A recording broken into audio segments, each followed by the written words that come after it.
Yung iba ay mas pinipiling i-practice ang kanilang propesyon sa ibang bansa. Noong panahon ng pandemic, ang agrikultura lamang ang di tumigil na industriya at patuloy na nagtanim at umani ang mga magsasaka sa tulong ng mga agriculturist na lumalabas sa araw-araw sa mga magsasaka upang pagandahin ang ani na di inalintana ang pangamba ng COVID-19. Inaasam namin bilang agriculturist ang pagbibigay proteksyon at seguridad at pagkilala sa propesyon sa pamahalaan.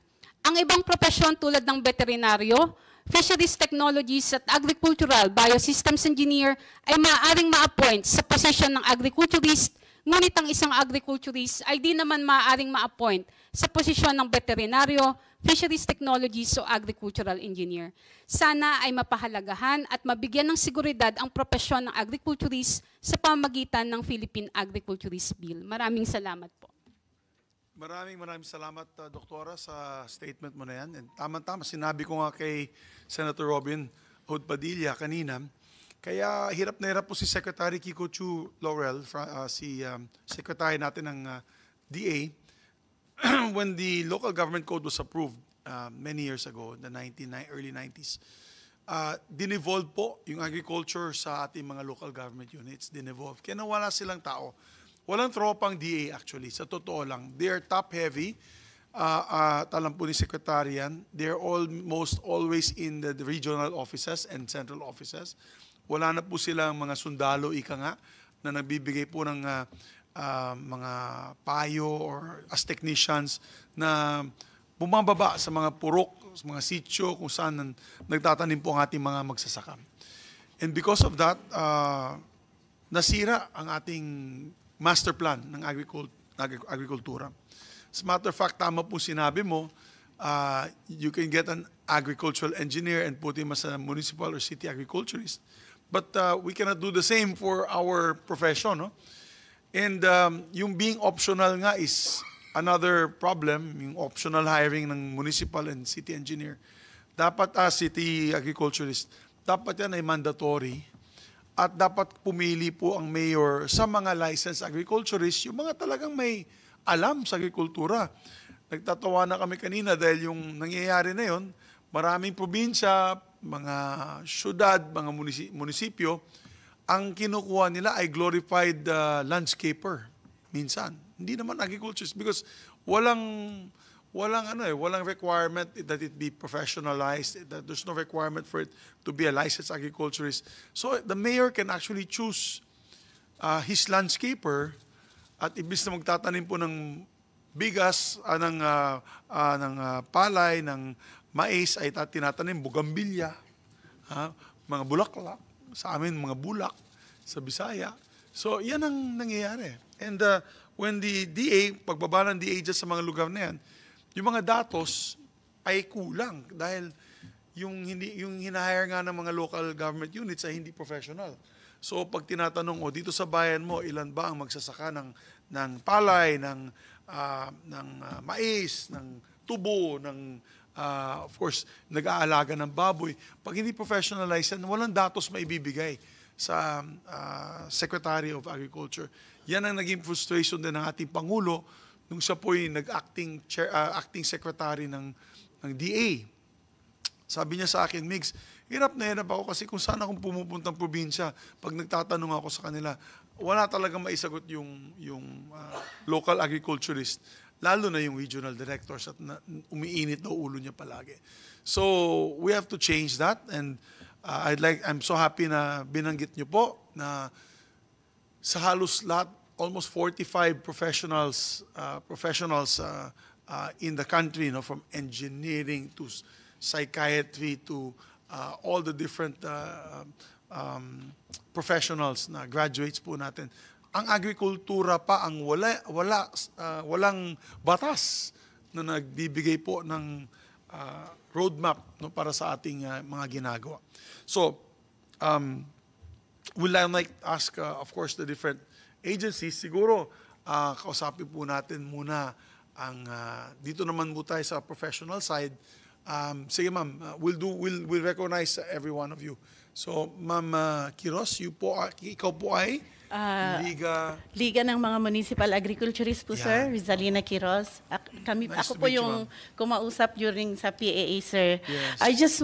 I just like want to dagdagan po yung mga kung ano kami sa baba, actually. Nasa LGU po kami. Tama po si Dr. Karen, sir, na kami po sa LGU, kami po yung talagang frontliners sa lahat ng programa na ibinababa ng Department of Agriculture. At kami din po yung mga nagkakasala sa mga farmers, halimbawa, kulang yung mga naibababa o kaya mali yung naibababa na mga programs po na inaano namin.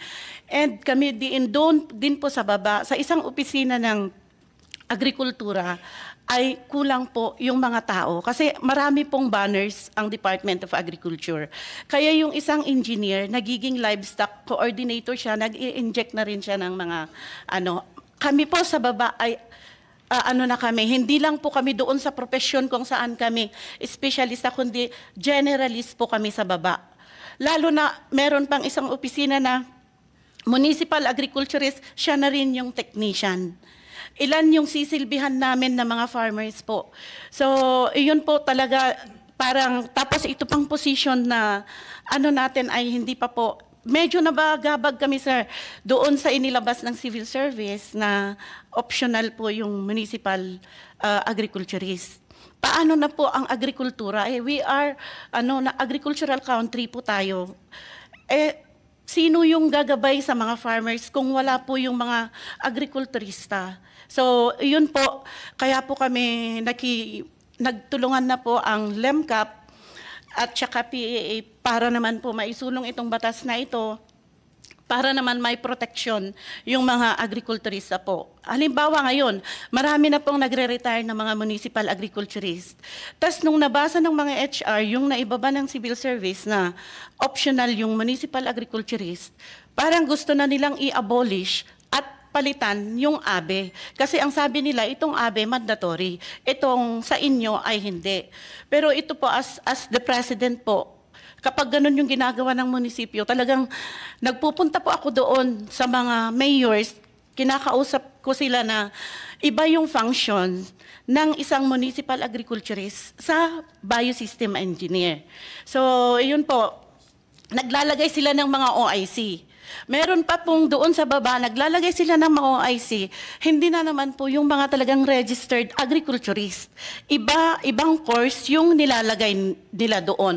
So papaano mapapatakbo ng maayos ang agrikultura kung yung nakalagay doon ay mas magaling pa yung agricultural technician kisa doon sa mamumuno sa kanila. So yun po, sana hinihiling po namin sa inyo, sir, Honorable Chair, Senator Juan Miguel Zubiri po, and of course, our Senator Robin. Wala yung kasama na namin na taga-kuya po, sir. Hindi na payagan, kaya kami lang. So, yun po, sana tulungan niyo po kami. Thank you. Maraming salamat, Ma'am Rizalina. Actually, yan din ang narinig ko sa inyo nung nag-attend po ako ng ating convention. At talagang napakalakas po ng sigaw po ninyo na i-professionalize na talaga po natin ito para na pag-approve nitong batas na ito. So, we are here to support you. Yung mga existing na licensed professional agriculturists that are already nandun na po sa mga LGUs, municipalities, and cities. Alam ko, parang tinuturi kayong second-class citizen. Dahil nga optional, di naman mandatory. Tsaka walang guidelines kung gawin po natin yung mandatory ng bayan. Wala pang guidelines sa hiring. So, ngayon po, ayusin na po natin ito with your support. Maraming salamat, ma'am. So, let's go with the professional services. Let's go this way. Pataas na lang po para walang, Sir Jomar, kayo po ay medyo mahina na yung mata ko. Municipal agriculturist din po kayo? Quezon Province po. Sa Quezon Province. Ano pong inyong maisasabi po? Tulad po ng nasabi ng aming Pangulo ng Liga ng mga Municipal Agriculturists sa buong Pilipinas, hindi niyo po na itatanong, Senator. Last week po ay galing po kami sa Mindanao. Doon nga po kinukuha namin ang consensus ng aming mga kasamahang mga Municipal Agriculturists batay po sa batas na ito ng Philippine Agriculturist Bill para matulungan yung mga municipal agriculturists na sabi po ng ating Pangulo ay suportahan